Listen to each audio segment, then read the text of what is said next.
युद्धामुळे कुठेतरी संकट जाणवत आहे. गॅस सिलेंडरच्या लोकांनी रांगा लावल्या, काय सांगाल?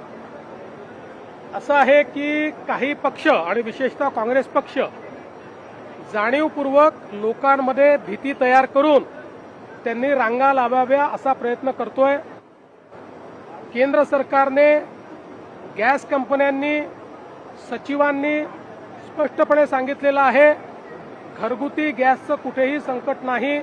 मी सध्या नागपुरातील भेंडे गॅस एजन्सीमध्ये आहे. खरं तर लोकांना खूप मोठ्या प्रमाणात जे आहे त्रास होतो आहे.